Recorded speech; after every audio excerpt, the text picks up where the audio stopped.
자, 두 번째 시간입니다.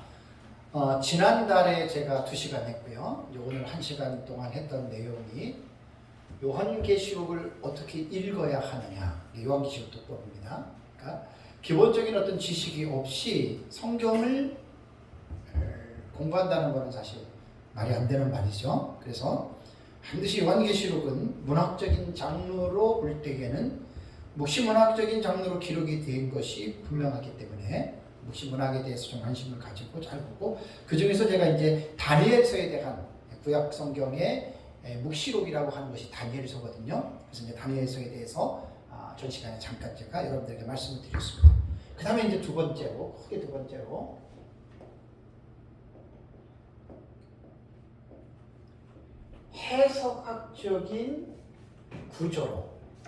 해석학적인 구조로 요한계시록을 읽어야 돼요. 읽는다는 말은 그냥 이렇게 막 소리내서 읽는 게 아니라 그것을 그렇게 이해하고 공부하라는 말이에요. 자, 그러면 해석학적인 읽기는 세 가지로 제가 말씀을 드렸잖아요. 아까 단어, 두 번째 사건, 세 번째 단락. 참 아까도 말씀드렸지만 저도 요한계시록 공부할 때 이렇게 공부했으면 얼마나 좋을 뻔했어요. 이렇게 구체적으로 제가 지금 하는 것처럼 저도 이렇게 배운 적이 없어요. 그래서 이제 나름대로 정리를 하면서 이번에 말씀을 드려요. 자, 그러면 단어에 대해서, 단어라고 하는 말은 문장으로 보면 되거든요. 이제 문장의 요소에 속하는 거잖아요. 문장. 한 문장 안에 단어가 있고 단어가 모이면은 구가 되고, 그죠? 구가 모이면 절이 되고, 절이 모이면은 단락이 돼요. 단락이 모이면 장이 되고, 장이 모이면 책이 되는 거예요. 그러니까 성경의 가장 기본적인 작은 요소가 뭐냐면 단어거든요. 단어에서 이제 단어가 모여지면은 이제 그 문장이 되는데, 문장을 how예요. 어떻게 읽어야 되느냐는 거예요. 자, 요한계시록에는 여러 가지의 수많은 낱말들이, 단어들이 존재합니다. 그 단어들 중에 존재하는 것 중에서 계시록 안에서 참 이 단어 자체도 이게 묵시문학적인 장르이기 때문에 우리가 참 어렵다는 거예요. 자, 이제 7교회 같은 경우는 뭐 우리가 하나, 둘, 셋, 넷, 그 숫자적으로 7교회가 되고, 그 다음에 이제 14만 4천이라고 하는 용어가 나오죠. 그 다음에 어떤 흰옷 입은 큰 무리들이 나오고, 그 다음에 두 증인도 나오고, 그 다음에 하늘에 있는 시온산, 그 다음에 불이 섞인 유리 바다, 그 다음에 바다에서 올라오는 짐승, 그 다음에 땅에서 올라오는 짐승, 666, 그 다음에 음력, 큰 성 바벨론, 그 다음에 천년, 그 다음에 첫째 부활, 그 다음에 곡과 마곡, 그 다음에 새 예루살렘 성 등등. 요한계시록 안에는 수많은 단어들이 여러 번 나옵니다. 그러니까 그 단어를 어떻게 우리가 해석을 해야 되느냐, 이게 사실은 이제 중요하거든요. 그러면 기록된 단어를 보는 방법이 뭐가 있냐면, 문자 그대로 단어와 문장을 읽어요. 해석을 해요. 다음에 두 번째는 뭐냐면,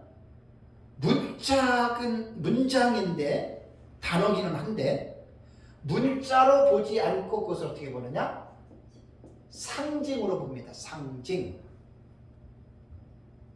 그러니까 14만 4천이라고 하는 14만 4천 명이라고 하는, 문자적으로는 14만 4천 명인데 이것은 꼭 14만 4천 명을 말하는 것이 아니라 어떤 특정한 무리들, 그러니까 100만 명도 될 수 있고 1000만 명도 될 수 있고 1억도 될 수 있고 수백억도 될 수 있다, 이렇게 되는 거예요. 이 상징이라는 게 그런 거예요. 그러니까 상징은 뭐냐면 문자를 그대로 읽는 것이 아니라 문자 뒤에 있는, 문자 이면에 숨겨져 있는 스피리추얼 미닝이라고 그래요. 영적인 의미. 이 상징의 해석법이에요. 물론 다른 성경도 마찬가지예요. 우리가 대체적으로 성경은 우리가 문자적으로 읽어 나가죠, 그렇죠? 문자적으로 읽어 나가지만 어떠한 문장은 문자적으로는 도무지 이해가 안 되는 문장들이 다른데 구약에도 있고, 그죠? 신약에도 있어요. 그러니까 이제 그럴 때에는 상징이 해석이라고 다 틀린 것은 아니에요. 상징의 해석이 필요한 것들이 있어요. 그래서 요한계시록 안에는 지난달에 말씀드린 것처럼 상징의 어떤 요소들이 너무 많아요, 그죠? 계시록 12장에 보면 어때요? 여자가 나오는데 어떻게 그 여자를 묘사하겠죠? 해로 옷을 입은 여자. 여러분 상상을 해보세요. 상상이 돼요? 태양빛으로 옷을 입었다. 한번 상상을 해보세요. 그러니까 그것은 그거는 문자로 기록이 됐지만 그 내용은 문자로서 우리가 읽는 게 아니에요, 그죠? 그걸 바로 상징으로 읽는 거예요. 그 다음에 세 번째는 뭐냐면, 지금 이거는 첫 번째는 문자 그대로, 두 번째는 상징만, 세 번째는 문자와 상징을 병행해서 계시록의 텍스트를 읽어나가는 거예요. 자, 그러면 제가 강의 시작 때 말씀을 드렸잖아요. 요한계시록이 왜 어려울까? 왜 어려울까? 그게 사실은 목회자들도 그렇고 성도들도 그렇고 요한계시록 사실 아는 사람들 거의 없다고 봐도 돼요. 내가 무시하는 게 아니에요. 어떤 사람들은 이렇게 말하면 되게 기분 나빠하는데, 그 기분 나빠하는 사람은 뭐냐면 네가 날 무시하냐는데 나는 그 무시하는 게 아니고, 그분은 잘할 수 있겠지만, 그죠? 전체적인 면으로 볼 때 어때요? 솔직한 얘기로 거의 요한계시록 어려워요. 어려우니까 안 보잖아요. 그래서 객관적인 입장에서 말씀을 드리는 거예요. 왜 어렵죠? 이래서 어려운 거예요. 이제 그걸 제가 이번 학기 계속 강의를 해 나가는 거예요. 앞으로 계속해서. 무신문학은 이제 3시간으로 지난주 2시간, 이번 주 1시간 했고, 두 번째 이제 해석학적인 구조로 보는데, 왜 어렵냐면 단어가 나와요. 문장이 나와요. 그 문장을 문자로 해석하는 사람이 있고 상징으로 해석하는 사람이 있고 문자와 상징으로 해석을 하니까 이게요. 1장부터 22장까지의 내용을 다 보면은 진짜 그야말로 천차만별이겠죠. 그죠? 정말 너무너무 다르겠죠. 그죠? 그 부분에 대해서 제가 잠깐 말씀을 드리겠습니다. 자, 계시록 2장과 3장에 나오는 7개에 나오죠. 에서부터 사빌라. 이 해석만 보더라도 문자적으로 그대로 보는 이 해석법도, 과거주의 해석은, 뒤에 이제 사건은 제가 다음 달에 할 거예요. 사건에 대한 해석은 과거주의 해석이 있어요.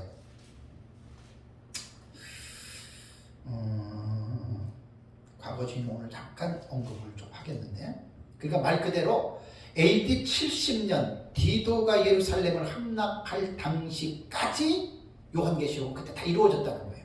그러면 이 과거적 해석이 두 가지 범주가 있다고 했잖아요. AD 70년에까지 이루어졌다라고 말을 할 때는 요한계시록은 네로 황제 때에 기록됐다는 설이 있어요.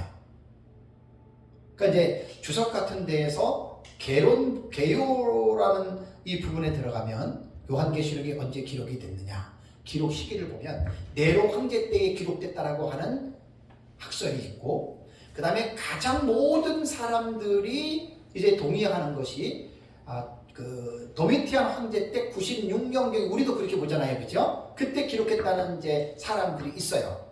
그 다음에 또 그 이후에 기록됐다라고 하는 사람이 있는데, 과거주의 사람들이 볼 때에는 사도 요한 당시에 에서보드 사빌라 7교회가 그대로다라고 그렇게 해석을 해요.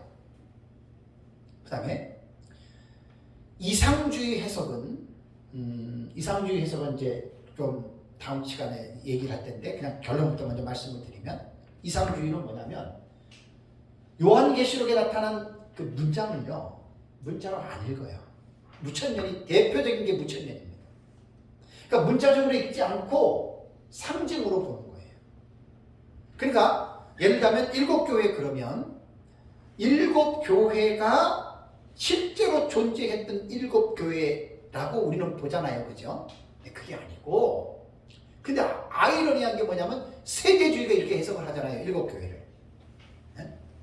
에베소 교회는 사도 요한 당시, 버가모 교회는 이제 그 도미티안 황제 때에 그 기독교인들을 막 박해하고, 그 다음에 두아디라 교회는 이제 그 로마 제국이 막 교회를 막 박해하면서 순교를 당할 때 로마 10대 황제에 박해 있잖아요. 그죠? 그렇게 시대로 보는 거예요. 그래서 이제 빌라델피아 교회 같은 경우에는 이제 그 종교개혁 이후에 뭐 이제 그렇게 보고, 라오디게아 교회는 바로 지금 이 시대다. 이거는 문자적으로 읽는 게 아니잖아요. 그죠? 그러니까 사실 요한계시록은요, 제가 연구하면 연구할수록 엄청, 이거 만약 천의 얼굴 맞아요. 어떤 관점에서 보느냐에 따라서 해석들이 다 달라요. 그래서 제가 이제 이걸 깨닫고 나서 나와 다르다고 해서 싸울 필요도 없고 등을 돌릴 필요도 없어요. 그렇다고 이거는 제가 저 자신에게도 말하는 거예요. 내 것만 확실하냐? 내 것만 옳으냐? 그것도 문제가 있어요. 어떤 사람은 그래요. 그 목사님은 자기가 믿고 있는 거 저 확신도 없네. 그런 소리 하지 마라 그러세요. 저만큼 확신 강한 사람이 있으면 나오라 그러세요. 제가 왜 내 것만 옳다라고 이런 말을 안 하는 줄 아세요? 2000년 동안의 기독교의 역사를 보니까 요한계시록을 읽어오는 종말론에 대한 이 학설들이, 그것도 다 개혁신학을 했던 훌륭한 신학자들이 보는 그 입장으로 볼 때 내 것만 옳다라고 확언을 하고 내 것만 옳다라고 이렇게 말을 하면 그 사람은 문제가 있는 사람이 될 수밖에 없어요. 그러니까 최종적인 건 언제까지냐면 예수님 재림할 때, 그때 예수님 재림하면 그때 딱 나와요. 천년왕국이 있으면 전천년이 맞는 거고 천년왕국 없으면 전천년 틀린 거예요. 근데 맞고 틀리고 이것 때문에 지옥 가는 거 아니에요. 그 이단들이나 하는 말이지 상관없어요. 천국과 지옥은 예수를 믿느냐 안 믿느냐에 따라서 천국과 지옥행이 갈라지는 거지 그거하고는 상관이 없다라고 하는 사실입니다. 그래서 이제 문장으로 들어가면 이것만 해도 지금 몇 달을 강의할 수 있어요. 제가 왜? 다 1장부터 지금 단어 문장 다 지금 소개를 해줘야 되잖아요. 어느 천년에 제가 그거를 해요. 말도 안 되잖아요. 그래서 중요한 거 몇 가지만 제가 말씀을 드립니다. 자, 계시록 7장에 보면은 14만 4천 나오잖아요. 그러면 문자 그대로 14만 4천. 이 사람들이 이제 여호와의 증인, 신천지, 그죠? 세대주의. 이 문자적으로 보는 거예요. 근데 14만 4천이 문자가 아니라 상징이다. 이게 누구예요? 무천년 구원받은 총수. 또 세대주의자들도 유대인들의 구원받은 자들의 총수. 그러니까 제가 이렇게 보니까 세대주의라고 모든 것들을 다 문자 그대로 해석하느냐? 아니에요. 세대주의자들도 상징으로 기록된 내용은 상징으로 해석을 합니다. 그러니까 14만 4천을 여호와의 증인이나 신천지 같은 이단들이 오히려 14만 4천이라고 하는 문자적으로 해석을 했지, 세대주의자들은요 14만 4천 명으로 보는 것이 아니고, 물론 극단적인 세대주의자들은 문자 그대로 14만 4천 명으로 볼 수가 있는데 유대인들의 구원받은 총수로 세대주의자들은 해석을 합니다. 그러니까 사실 요한계시록의 이 텍스트를 가지고 우리가 연구할 때 상징으로서의 해석된 부분들은, 해로 옷 입은 여자는 그 문자적 해석이 불가능하잖아요. 그런 것들은 상징의 해석으로 해야 되는 거예요. 세대주의도 무천년이다. 그래서 이제 제가 가끔 얘기를 할 때 세대주의는 100% 문자적인 해석을 한다라고 하는 것은 그렇게 오해를 하시면 안 됩니다. 해로 옷 입은 여자는 말 그대로 벌거벗은 여자가 태양빛의 옷을 입은 이렇게 보는 게 아니에요. 세대주의자들도 문자적인 해석으로 하되 그들에게 있어서 요한계시록 안에 상징적인 기법으로 기록된 내용들 있잖아요. 그런 부분은 상징으로도 해석을 한다는 거예요. 세대주의도. 그러나 이제 대부분 이제 문자적인 해석들은 이제 그 상징의 기법이 아닌 문자적인 것으로 기록된 것들은 그들은 100% 문자적으로 하고, 대신에 무천년은 다 상징입니다. 문자적인 것까지도 상징입니다. 여기 이제 들어가면 또 하나 혼란이 뭐냐면 두 증인 보세요. 두 증인. 세대주의자들은 두 사람으로 봐요. 두 사람의 사역자들. 근데 우리 역사적 전천년은 상징으로 봐요. 무천년 상징으로 봐요. 이게 자세히 들어가잖아요. 너무 복잡해요. 그러니까 계시록을 연구할 때는 연구자가 나름대로의 어떤 기준이 명확하지 않잖아요. 머리 막 혼란해져요. 정말 혼란해져요. 저 같은 경우는 감사하게도 어제 민 목사님한테 배울 때 분명하게 나는 기준을 세워놨잖아요. 분명하게 기준을 세워놨기 때문에 저는 혼란이 없어요. 흔들리지를 않아요. 근데 이제 목사님들이 그렇게 객관적으로 지식을 어느 하나를 딱 규정을 해놓고 기준을 세워놓고 이제 이렇게 하는 것은 제가 볼 때 쉽지 않거든요. 그래서 이제 요한계시록을 제가 그 목사님들 막 그 교회에서 설교할 때 막 주석 이것저것 갖다 놓고 하는 사람들은 하고도 자기도 몰라요. 솔직한 얘기로. 이거는 이 사람 거, 저건 저 사람 거 갖다가 막 짬뽕해서 했는데 그 설교할 때는 그런 대로 했는데 자기에게는 남는 게 없다. 그게 사실이에요, 사실. 그래서 이제 7장이라고 13만 4편이 그렇고요. 다음에 계시록 8장에 보면은 네 나팔이 있죠. 저기 이제 보면은 첫째 나팔, 둘째 나팔, 셋째 나팔, 넷째 나팔 저게 다 보시면 이제 한일의 기간 동안에 저기 동시다발적으로 일어나는 거예요. 우리 교회에서 지금 저거 지금 연대기적으로 좀 설교하고 있어요. 우리 교회는 지금. 자, 그러면 이것도 보세요. 첫째 나팔이 뭡니까? 피 섞인 우박과 불이 땅에 떨어져서 땅 3분의 1을 태우죠. 그죠? 자, 그럼 이거 문자적으로 해석하면 어떻게 되겠어요? 이걸 대부분 전쟁으로 봐요. 문자적인 해석은. 전쟁으로 봐서 이 세상이 3분의 1이 망가지는 거예요. 근데 민 목사님이 뭐라 그랬어요? 나팔 해석하기가 제일 힘들다 그랬죠. 그죠? 제 책에도 그대로 제가 인용을 했어요. 민 목사님은 우리는 이것을 문자적 해석 안 해요. 상징으로 봐요. 다음에 둘째 나팔도 뭐죠? 둘째 나팔은 불 붙는 큰 산과 같은 것이 바다에 떨어져서 3분의 1이 피로 변하지요. 그죠? 바다의 3분의 1이 생명이 죽고 배들의 3분의 1이 깨어지죠. 문자적으로 해석을 하다면 어떻게 되겠어요? 바다에서 화산이 폭파하거나 그죠? 뭔가 이상 어떤 그러한 자연적인 현상 때문에 바다 자체가 3분의 1이 쉽게 말하면 망가지는 거예요. 문자적으로 보면은 엄청난 지금 지구의 재앙이에요. 자, 둘째와 유브라데 전쟁에서 세상 인구 3분의 1이 죽지요. 엄청난 거잖아요. 그죠? 그러니까 지금 이것도 둘째 나팔도 바다의 3분의 1이 피고 완전히 지금 바다가 3분의 1이 망가지는 거예요. 문자적으로 보면 이건 엄청난 사건입니다. 그죠? 근데 우리는 이걸 어떻게 봐요? 상징으로 봐요. 다음에 셋째 나팔은 뭐죠? 횃불같이 타는 큰 별이 강들의 3분의 1과 물샘 3분의 1에 떨어지게 되어서 물이 쓰게 되고 많은 사람들이 그 쓴물을 먹고 어떻게 됩니까? 죽지요. 이거 문자적으로 해석을 하면 어떻게 되겠어요?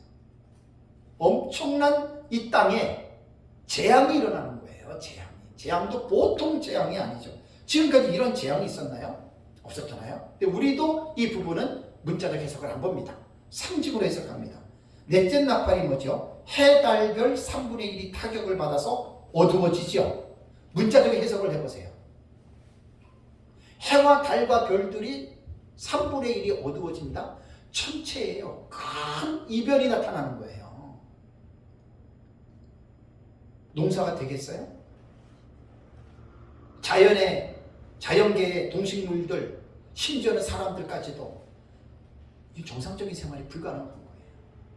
그래서 이 네 가지의 사건을 세대주의는 볼 것도 없죠. 이런 걸 이제 문자로 한다는 거예요. 세대주의. 다 문자로 보는 거예요. 그러니까 이것은 지구의 최소한의 3분의 1 정도가 완전히 타격을 받는 거예요. 그러니 보세요. 문자로 해석하느냐, 상징으로 해석하느냐에 따라서 해석이 하늘과 땅처럼 다른 거죠. 그러니까 지금 보세요. 이거 하나하나만 생각하더라도 왜 요한계시록이 어려운지 이해가 이제 감이 오는 거예요. 감이. 그래서 이걸 전체적으로 공부하게 되면 제가 늘 가끔 이런 말을 해요. 제가 가르치는 요한계시록 독법을 나중에 책에 나와서 여러분들 읽어보시면 알겠지만 읽어보면 어느 누구든지 간에 무장한 것들이 다 해제가 됩니다. 전천년이든 무천년이든 세대주의든 후천년이든 간에 제가 쓰는 일부의 요한계시록 독법을 쫙 읽어보면 어느 누구도 자기만 옳다 말할 수가 없어요. 오히려 그 사람은 나만 옳다라고 말하는 그 사람은 오히려 나는 문제가 있는 사람입니다라고 자기 스스로가 고백하게 될 거예요. 그래서 저는 이제 성경 해석과 지식 같은 거 이야기할 때 주관적인 지식을 저는 많이 배제시킵니다. 나만 깨달았다, 나만 안다, 이런 것들은 위험한 거고, 그래서 이제 개혁신학은 족보신학이라고 할 만큼 이제 그 성경 해석도 이제 초대교회부터 신학자들을 통해서 이제 그렇게 해석해왔던 것들이 책들로 다 있잖아요. 그죠? 그래서 그런 것들을 절대로 무시해서는 안 된다는 것입니다. 다음에 계시록 11장 3절을 보면 두 증인들의 사역 기간이 1260일이라 그랬죠. 그죠? 자, 두 증인들이 1260일 동안 사역을 합니다. 자, 문자적인 해석은 그대로 봅니다. 저희는 그대로 봅니다. 상징은 뭐예요? 3년 6개월 아니야. 그래서 이 1260일을 제가 이렇게 무천년, 전천년을 해석하는 걸 보면 전천년주의자들도 상징의 해석 많이 합니다. 또 말씀을 드릴게요. 박윤선 박사님이 역사적 전천년이잖아요. 그죠? 박윤선 박사님의 요한계시록의 주석을 봐보세요. 전달에도 말씀을 드린 것처럼 무천년과 전천년주의자들의 차이점이 뭐냐면 예수님 재림하면 이 땅에서 천년왕국이 있을 거야. 그게 전천년이고 예수님 재림하면 끝이야. 그게 무천년이에요. 그러니까 무천년은 지금 살아가고 있는 신약시대가 천년왕국으로 보는 거거든요. 그러니까 이 역사적 전천년과 무천년주의자들이 천년왕국에 대한 위치만 다를 뿐이지 나머지 요한계시록 안에 들어가서 요한계시록에서 1장, 2장, 3, 6장, 7장, 8장, 9장 쭉 사건들이 막 6장부터 22장까지는 사건이 51가지가 나와요. 그 사건을 볼 때에 무천년과 전천년이요. 절충주의 지난달에 말씀드렸죠. 절충주의. 종합적 해석법. 이거는요. 완전히 종합적 해석법에 딱 들어가잖아요. 너와 내가 구분이 안 돼요. 이거 대단한 발견입니다. 그러니까 전천년 그러면 예수님 재림하면 천년하고 있어. 그게 전천년이고 아예 없어. 지금이 천년, 이게 무천년이거든요. 요것만 딱 정확하게 구별될 뿐이지 첫째인, 둘째인, 셋째인, 넷째인, 해로 옷 입은 여자, 바다짐 이런 거 있잖아요. 전천년과 무천년 해석들이 거의 종합적인 해석 방법입니다. 그것이 최근의 신학자들에게 나타나는 현상들입니다. 그래서 무천년의 대가인 현존하는 웨스트민스터 신학학 교수인 그레고리 밀 있잖아요. 저한테 주석이 있어요. 상학원에서 2100페이지가 돼요. 그 주석들 봅니다. 그분 자신도 절충주의라고 얘기를 해요. 종합적인 해석이라고. 전천년 계통의 유명한 지금 미국의 주경학자 로버트 마운스, 그랜트 오스빌, 그 다음에 지금은 천국 가셨지만 조지 레드 박사, 이런 분들 다 절충주의의 해석에 가깝습니다. 그냥 전천년, 무천년, 천년 왕국에 대한 기준만 여기서만 차이 날 뿐이지 나머지는 거의 비슷해요. 그러니까 박윤선 박사님의 주석을 읽어보세요. 그래서 이제 박윤선 박사님 제자들 반은 박윤선 박사님이 무천년이다라고 말하는 사람이 있고 반은 전천년이라고 말하는 사람이 있거든요. 왜 그런 줄 아세요? 난 그 이유를 너무나 잘 알아요. 박윤선 박사님의 주석을 읽으면 반은 무천년주의자들 해석과 같아요. 해로 옷 입은 여자가 누구냐? 마리아다. 해로 옷 입은 여자가 낳은 아들이 누구냐? 예수님이다. 그 아들이 12장에서 하늘로 올라간다 그랬잖아요. 예수님 승천이다. 박윤선 박사님 그렇게 얘기를 해요. 무천년자들도 그렇게 얘기를 해요. 그러니까 이제 박윤선 박사님 제자 중에 정말로는 무천년으로 가는데 그 보니까 전천년이라고. 박윤선 박사님 전천년주의자예요. 제자들 그렇게 스승의 어떤 정체성을 변하게 말하면 안 돼요. 그건 스승에 대한 모독이에요. 전천년주의자예요. 근데 왜 그런 말이 나요? 제가 지금 말씀을 드리잖아요. 그러니까 지금은 현대에 들어와서 한 20, 30년 정도 외국의 유명한 그런 이제 그 주경학자들, 신학학자들이 요한계시록을 연구를 하면서 거의 전천년, 무천년, 천년왕국에 대한 그 기준만 딱 다를 뿐 나머지 6장부터 들어가서 해석은요 다 문자 상징으로 같이 갑니다. 근데 유독 이제 세대주의만 이제 딱 문자 고집하는 거예요. 그러면 우리가 해석하는 게 뭡니까 저게? 구별되죠? 우리는 철저한 미래잖아요. 하늘에. 그죠? 저는 처음에 배울 때 이런 것도 모르고 그냥 배웠잖아요. 저는. 나중에 쭉 학자들의 글을 보니까 저는 정확하게 제가 표현하잖아요. 우리가 보는 관점은 철저한 미래주의, 한일의 해석법에 근거합니다. 한일의 해석법이 어디 근거하냐? 세대주의. 무슨 세대주의예요? 세대주의 얘기를 해요. 다니엘서 9장의 뿌리를 받고 있지. 그게 70일의 계시예요. 그러니까 제가 가르치는 종말론은 족보가 있어요. 정확한 신학적인 체계와 뿌리가 있어요. 다 지금 요한계시록 독보에서 말한 이런 지식들이 거의 뒷받침이 되고 있어요. 그래서 저한테 이제 종말론을 배우는 사람들은 어깨를 필 수밖에 없어요. 자신감이 있을 수밖에 없잖아요. 그죠? 마구잡이로 가르치는 게 아니잖아요. 제가 자세하게 가르치다 보니까 시간이 좀 오래 가서 그렇지, 좀 지식이 없는 사람은 좀 어려워서 그렇지, 배워가면서 공부들 하셔야 돼요. 여러분들은 제가 헬라의 안티오코스 사세 에피파네스 그러면 그 공부를 모르시는 분들은 공부를 하시면 돼요. 그러면서 지식이 넓어가는 거예요. 공부하면서. 또 제가 가르치는 대로 요한계시록을 배우면 제가 볼 때는 아마 너무 뿌듯할 거예요. 여러분들은 너무 뿌듯하고 자신이 있고 어디 가서도 분명하게 기죽을 필요가 없어요. 정확하게 성경적으로, 신학적으로, 역사 신학적으로 제가 지금 뒷받침을 다 해나가잖아요. 그러니까 제가 자신감이 있는 거예요. 무조건 자신감이 있는 게 아니에요. 그게 이제 제 책을 보시면은 그 책이 이제 증거하고 있는 증거물이에요. 그리고 계속 제가 연구를 하면서 제가 이제 객관적인 지식들을 가지고 와서 그렇게 이야기를 하는 거예요. 1261은요, 우리는 문자 그대로 봅니다. 이렇게 문자 그대로 보는 이유가 70일의 계시에서 우리는 이미 해석의 방향을 설정한 거예요.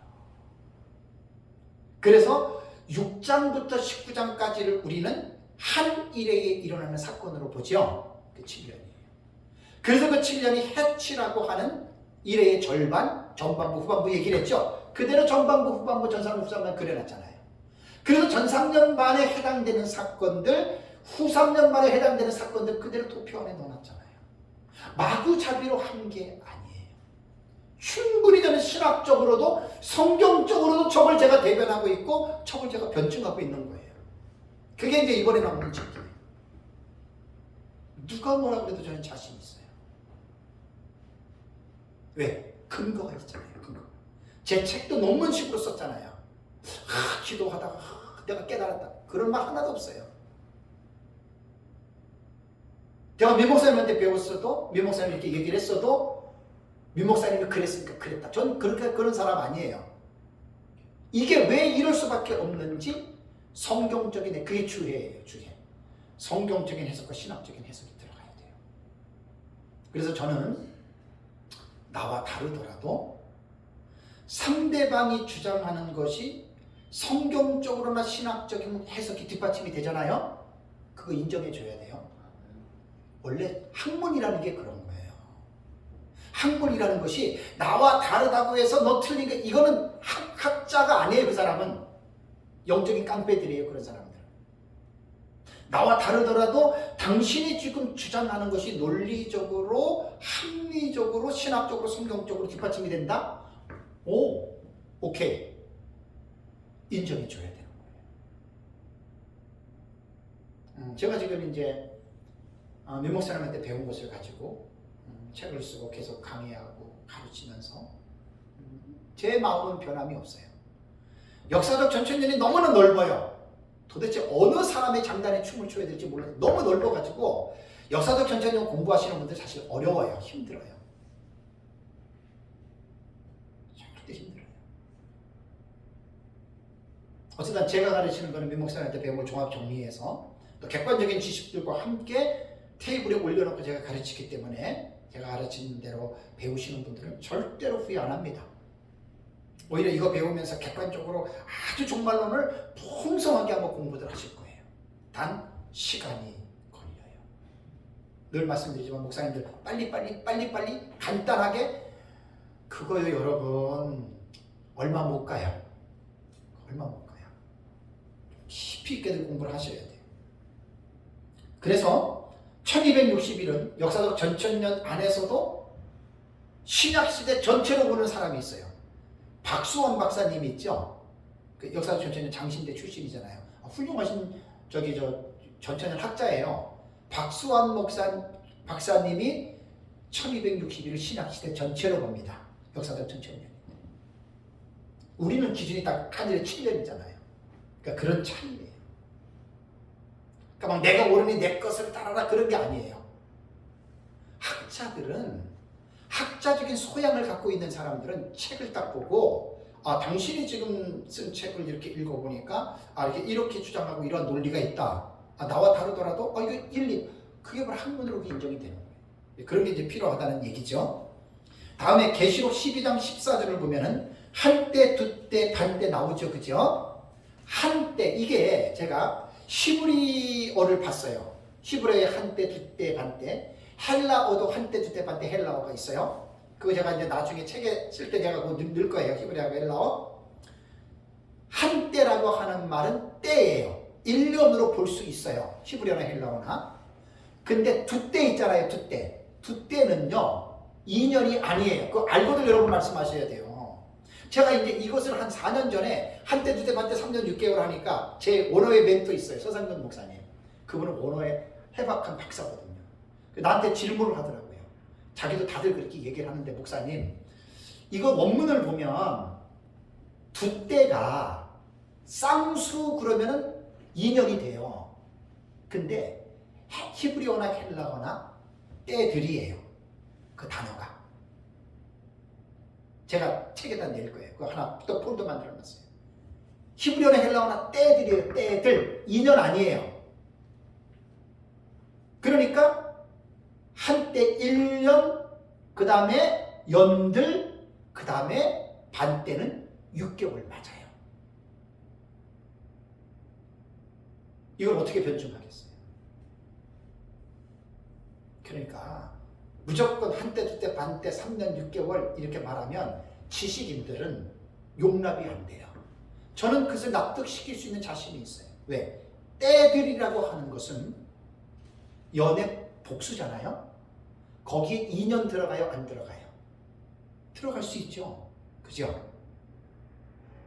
그러니까 꼭 2년이 아니다라고 말을 할 필요도 없고, 그죠? 꼭 2년이다라고 말을 해도 틀린 말이 아니라는 거예요. 제가 볼 때는.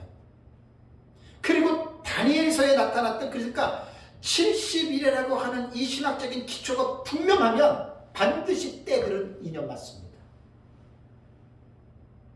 누가 뭐라 그래도 맞습니다. 그래서 이제 알고들 하시라고요. 한때, 두때, 반때 이게 3년 반이다라고 말하면 그런 지식인들은 딱 질문한단 말이에요. 목사님 원문 보셨어요? 그런단 말이에요. 때들이 그게 어떻게 2년입니까? 이렇게 질문한단 말이에요. 그러면 기가 팍 죽어요. 무슨 말인지 아시겠죠? 그러니까 원문을 보시란 말이에요. 때들 복수예요 그냥. 근데 그 때들 속에 2년 집어넣어도 틀리지 않습니다. 그래서 이제 다니엘서하고 요한계시록에 있는 이 내용들을 전체적으로 여러분 우리가 같이 봐야 되는 거예요. 다음에 계시록 13장 16절에 666 있죠. 그죠? 이거를 문자로 보느냐 상징으로 보느냐. 666은 제가 나중에 얘기를 할게요. 시간이 좀 걸려요. 이거는 666 아니에요. 6,6,6 아닙니다. 이거 다 틀린 거예요. 이거 틀린 거예요. 666이에요. 666은 짐승의 이름의 수라. 이게 666의 정체성이에요. 짐승은 적그리스도예요. 그래가지고 과거주의 해석자들은 네로의 이름을 라틴어로 네론 카이사르 해가지고 히브리어 음가 있는 거 아시죠? 알레베트 기멜 달렛 해가지고 1, 2, 3, 4, 5, 6, 7, 8, 9, 10, 그 다음에 100, 200, 300 이렇게 나가요. 히브리어의 그 자음이. 그렇게 해서 그 히브리어의 자음을 쫙 펼치면 이름의 수를 더하면 합산이 나와요. 라틴어도 마찬가지예요. 네론 카이사르라고 하는 것을 라틴어 숫자로 하면은 공교롭게도 666이 됩니다. 그래서 과거주의 해석자들은 적그리스도가 누구냐? 네로였다 이렇게 말하는 거예요. 근데 거기서 끝나는 게 아니라 또 역사주의자들은 히틀러 뭐 누구 전부 다 그 사람들 이름을 666으로 아주 그냥 인간적으로 막 때려 맞춰요. 그거 잘못된 겁니다. 잘못된 겁니다. 그래서 이거는 우리가 뭐 666에 대해서는 성경대로 짐승의 이름의 수입니다. 적그리스도가 나타나면 금방 드러나요. 이것까지 괜히 왈가왈부할 필요가 없습니다. 다음에 계시록 20장에 나오는 천년. 자, 계시록 20장에 나오는 천년을 문자적으로 보느냐, 상징으로 보느냐. 자, 역사적 전천년을 어떻게 봐요, 우리는? 문자로 보죠. 그런데요, 역사적 전천년 안에서도 다 신년수 천년으로 보는 거 아니에요? 박형영 박사님하고 박윤성 박사님 같은 경우조차도 꼭 천년이라고 말할 수 없다 그래요. 더 갈 수도 있고 천년이 안 될 수도 있다. 이렇게 말씀하세요. 어느 장단에 춤을 춰야 돼요? 나는 그렇게 말한다고 해서 그쪽으로 솔깃해가지고 그럴까? 나는 그렇게 안 따라가요. 자, 무천년은 어떻게 해석해요? 상징이죠. 신약시대 전체를 천년으로 봐요. 그러니까 문자 그대로의 문자로 안 읽어요. 천년이라고 하는 것은 문자 이면에 담겨 있는 의미는 그거는 신년수 천년이 아니고 신약시대 예수님 재림 때까지의 그 기간이 천년이다 이렇게 본다는 거예요. 자, 예수님 부활하시고 승천하시고 나서 지금까지 2000년 정도 지났죠. 그죠? 앞으로 100년, 200년, 500년 지나갈지 어떻게 알아요? 어떤 사람들은 제가 계시록을 연구하니까 목사님 예수님의 재림이 한 얼마 정도 남은 것 같네요. 이런 질문을 종종 받아요. 제가 종말론을 연구한다고 하니까. 제가 뭐라고 답하는 줄 아세요? 기도해보니까 한 10년, 한 20년? 저는 그런 얘기 안 합니다. 그런 얘기를 해서도 안 됩니다. 아무도 모릅니다. 그게 성경적인 대답이에요. 그래서 이 상징의 해석은 고무줄을 늘리는 데까지 늘리면 돼요. 적당히 늘렸다가 또 확 줄이기도 하고. 그게 상징의 해석이에요. 그래서 제가 이런 말을 가끔 하잖아요. 상징의 해석법은 문자적인 이 부분에 대해서 이 사람들은 면죄부를 받은 사람이에요. 전혀 개의치 않아요. 두 증인 1260일 전혀 문자적인데 구애를 받지 않아요. 상징의 해석들은. 자기네들 나름대로 면죄부를 받은 사람이에요. 마음대로 줄였다 늘렸다 그냥 한없이 하는 게. 그래서 이제 상징의 해석은 이게 위험한 거예요. 이제 꼭 성경의 상징의 해석을 할 때는 해야 되는데 이게 잘못된 상징은 이게 이제 이단들이 쓰는 신천지 이만희가 그 비유의 세계적인 대가예요. 창세기부터 계시록까지를 통으로 전부 다 비유로 풀어가요. 문자로 한 거예요. 무서운 사람들이에요. 그래서 알레고리 칼이라 그러죠. 알레고리의 상징의 해석은 성경에 필요한 부분이 있기는 하지만 지나친 알레고리의 해석들은 알레고리 칼이라 그래요. 그건 정말 위험한 해석입니다. 제가 다음 달쯤에 어거스틴이 여리고로 내려가는 강도 만난 이웃에 대한 해석을 한 거, 여러분 그거 보시면요 완전히 신천지 이만희와 똑같아요. 어거스틴이라는 대학자도. 그러니까 상징의 해석이 그런 데서 나온 거예요. 요한계시록이 그냥 정말 무천년주의자들은 정말 뭔가 생각을 하시고들 주장들 하셔야 돼요. 무조건 상징이 아니에요.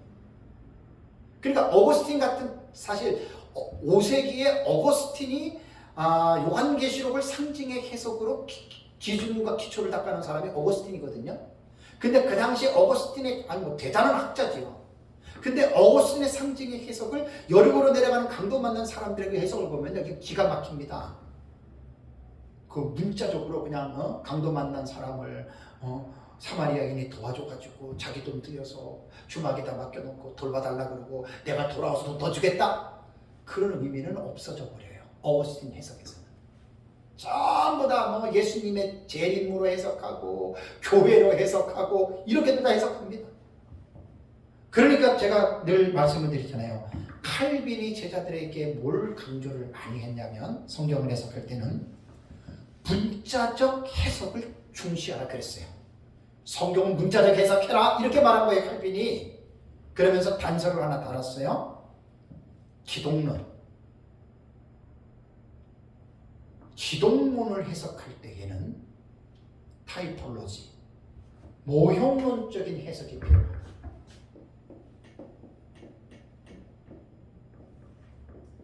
타이폴로지가 모형론이에요. 칼빈이 제자들에게 성경을 해석할 때 문자적인 해석을 우선하고 중시해라. 쓸데없는 알레고리컬을 하지 말, 그 말이에요. 다만 성경의 상징의 알레고리 해석이 필요한 데가 있는데 그것은 기독론에 있어서 모형적인 해석에서는 알레고리 상징 해석을 해라. 단 조건 하나, 지나친 알레고리는 하지 말아라. 내가 본 내용은 그 내용이에요. 내가 본 내용은 그 내용이에요. 근데 무천년주의자들은 요한계시록하고 다니엘서를 딱 보면은 칼빈의 말을 전혀 개의치 않아요. 자기네들끼리 합의를 받는지 무조건 요한계시록은 묵시문 아니에요. 이건 상징이야.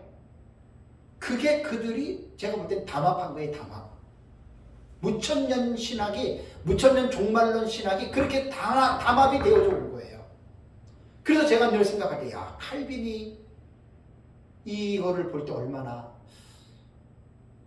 안타까워할까. 나는 100% 그렇게 봅니다.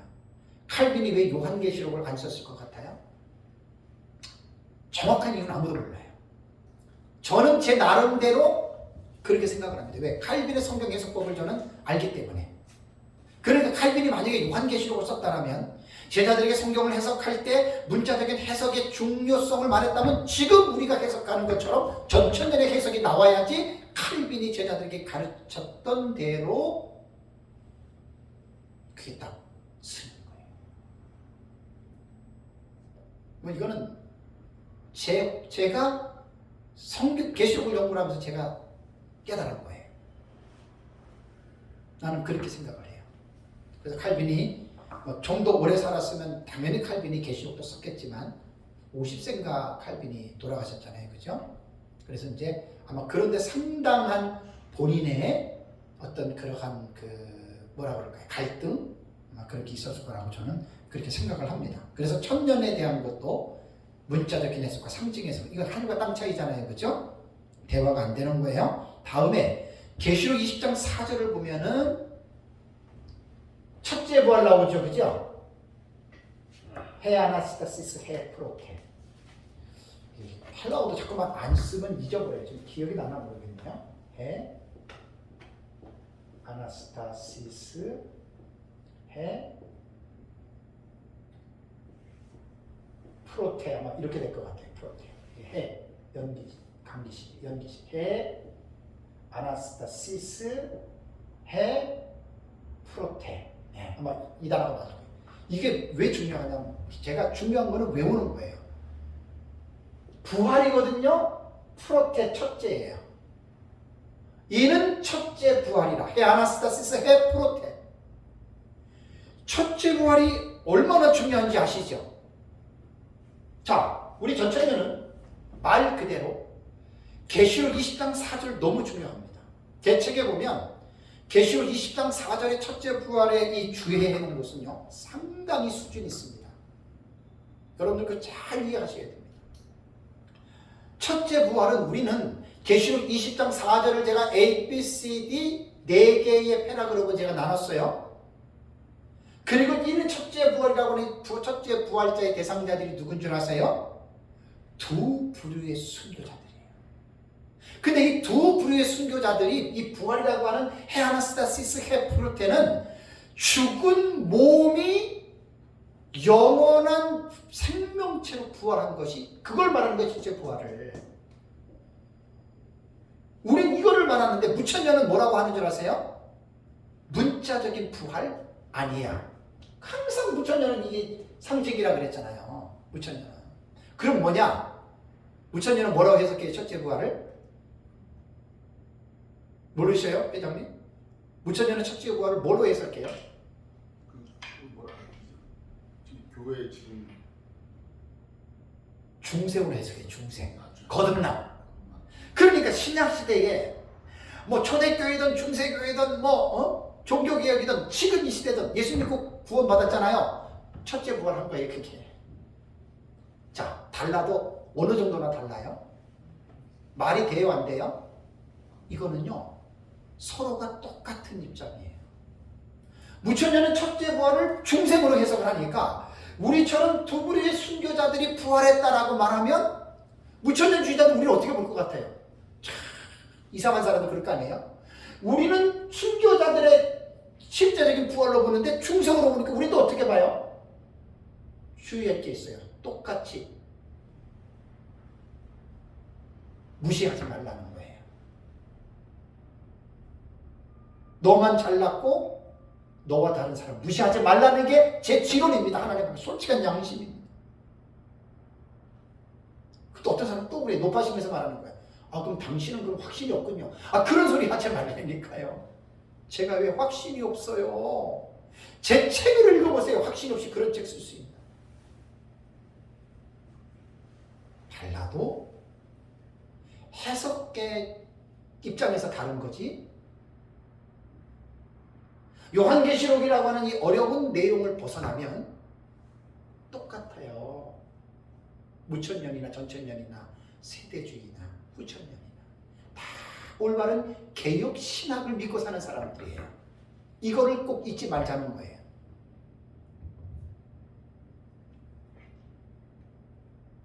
그래서 천년의 해석이 그렇게 나와요. 첫째 부활에 대한 해석. 이는 첫째 부활이라. 도저히 대화 안 됩니다. 도저히 대화 안 됩니다. 그래도 우리는 원수가 아니에요. 남남이 아니에요. 예수 그리스도를 통해서 구원받은 하나님의 자녀이기 때문에 우리는 절대로 남남이 될 수가 없어요. 절대로 남남이 될 수가 없어요. 그 다음에 계시록 20장 11절과 21장 1절을 보면은 이는 처음 하늘과 처음 땅이 어떻게 해요? 없어졌다라는 말이 나오죠. 그죠? 없어졌다. 자, 우리는 문자적인 입장으로 그대로 읽으면 하나님께서 창조하신 하늘과 땅이 어떻게 된 거예요? 사라진 거예요. 소멸론이에요. 소멸론. 그런데 전에도 몇 번 말씀드렸지만 무천년으로 믿는 사람들이 말이 무천년이지 무천년도 다 모르는 사람이 거의 태반이거든요. 근데 무천년주의자들이 요 계시록 21장 11절, 20장 11절과 21장 그 1절을 읽을 때 똑같이 문자 그대로 천지가 없어진 걸로 봐요. 이거는 무천년의 견해가 아니에요. 원래 무천년 신학은 천지가 사라진 거 소멸론으로 보는 것이 아니라 갱신설로 봐요. 그러니까 예수님 재림할 때 이 지구가 파괴가 되잖아요. 파괴가 되고 우리는 천년왕국 이후에 그 천년왕국의 하늘과 땅이 다 사라지는 걸로 보는데 무천년은 그렇게 안 봐요.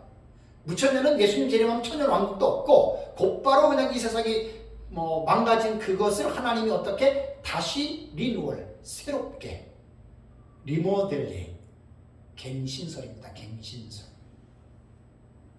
나는 이걸 어디서 봤냐면 몇 년 전에 헤르만 바빙크라고 칼빈주의 3대 학자가 있습니다. 아브라함 카이퍼, 그 다음에 헤르만 바빙크, 다음에 또 누구죠?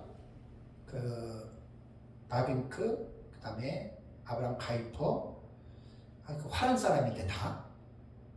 그 내가 바빙크의 그 조직신학이 원래 두꺼운 게 4권인데 그건 내가 안 사고 요약된 거 생물학 플러스에서 나온 게 있어요. 어차피 종말론을 연구하려면 이 사람을 다 봐야 되잖아요. 볼 수 있는 데까지. 그래서 이제 바빙크 무천년의 그 조직신학의 대가잖아요. 아주 유명한 사람인지. 그래서 이제 뒷부분에 종말론이 한 100페이지 정도 나오더라고요. 그냥 쭉 읽었어요. 근데 역시 나랑은 보는 입장이 다르지만 세계적인 조직신학자는 맞구나라는 게 느껴지더라고요. 와, 성경을. 조직신학자들도 성경신학에 충실해야 돼요. 바빙크 같은 사람들은 세계적인 학자입니다. 얼마나 성경신학에 튼튼한지 몰라요. 읽으면서. 거기서 바빙크가 하는 말이에요. 천지는 없어지는 게 아니라 하나님이 만드신 천지가 왜 없어져요? 다시 이 땅을 새롭게 갱신시켜서 이 땅이 천국이 된다. 이렇게 보는 게 무천년의 종말론이에요. 근데 거의 무천년 종말론을 내가 물어보면 이거 모르는 사람이 또 다반사예요. 그냥 우리처럼 천지가 없어졌다 이렇게 믿는 거예요. 그 사람 무천년 종말론 아니에요. 그래서 제가 그랬잖아요. 무천년이라고 다 똑같지도 않고 전천년이라고 다 똑같지 않아요. 그러니까 목사님들이 종말론을 공부하려면 이거 되게 시간 걸리고 어려워요. 그래도 공부하셔야 돼요. 근데 배우기가 쉽지 않아서 그렇지. 결론으로 제가 한번 정리를 하겠습니다. 해석학적인 구조로 요한계시록을 읽을 때에는 반드시 문장을 읽을 때에 단어를 볼 때에 문자 그대로 보느냐 상징으로 해석하느냐 이것이 2000년 교회 역사를 통해서 교회들이 읽어왔던 방식들이에요. 그래서 문자 그대로 읽는 방식이 지금의 세대주의가 이 방식을 고집하고 있고 무천년은 문자를 보지 않고 다 상징으로 읽는 법을 고집하고 있어요. 그러니까 N극과 S극은 양극이잖아요. 무천년과 세대주의는 극단적입니다. 문자에 치우치고 상징에 치우쳤어요. 확실합니다. 그런데 제가 따르고 있는 종말론 신학인 역사적 전천년의 종말론은 우리는 다 문자로 안 봐요. 우리는 다 상징으로 안 봐요.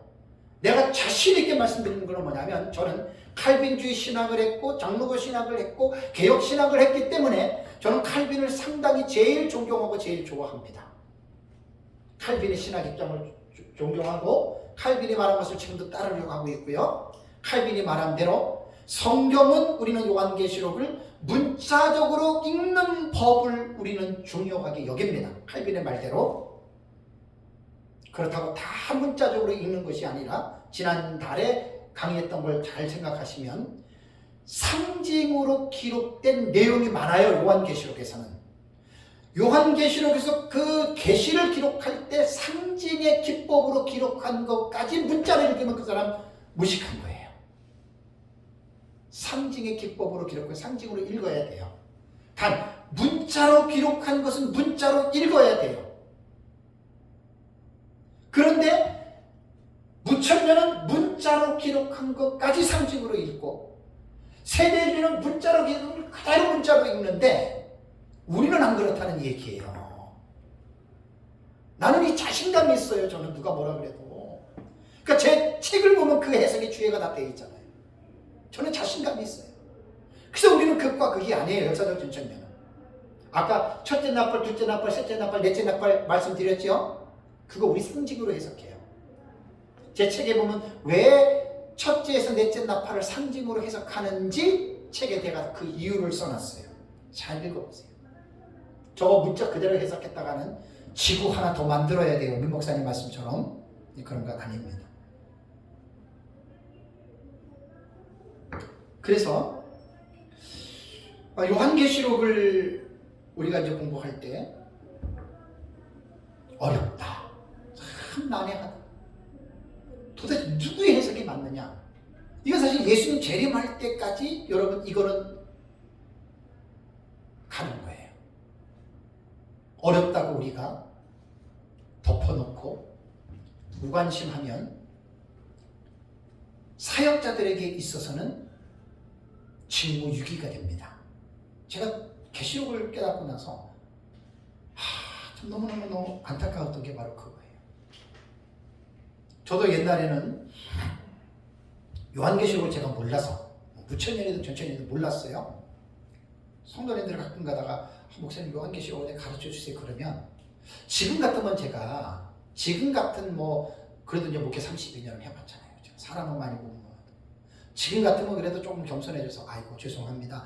제가 요한계시록을 좀 몰라서 못 가르칩니다. 이렇게 했을 텐데 그때는 제가 뭐라 그런 줄 알아요? 합리화를 시켰어요. 어떻게? 그 유명한 칼빈을 딱 앞에 내세웠어요. 칼빈이 요한계시록 썼느냐? 안 썼죠. 칼빈 같은 위대한 학자도 안 썼는데 내가 어떻게 써? 이렇게 제가 말한 거예요. 그거는 제가 하나님 앞에 죄를 진 거예요. 다 회개했어요. 다 회개했어요.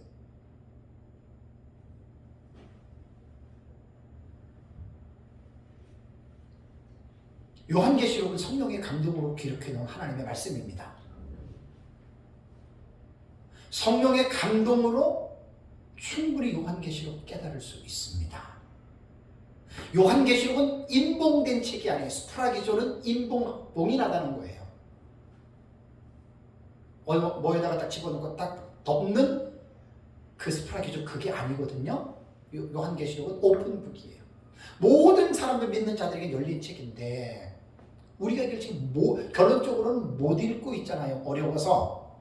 근데 이유조차도 모르고 지금 우리는 못 읽고 있어요. 그죠? 제가 그 이유를 지금 이번 학기 강의하는 거예요. 그 이유를. 이래서 어려운 거다. 이래서 어려운 거다. 그래서 이 하나하나 깊이 있게 이 부분을 들어가서 공부하다 보면 어떻게 되는 줄 아세요? 아하 익스피리언스라는 게 있어요. 깨달아지는 거. 그렇구나. 이래서 요한계시록이 어렵구나.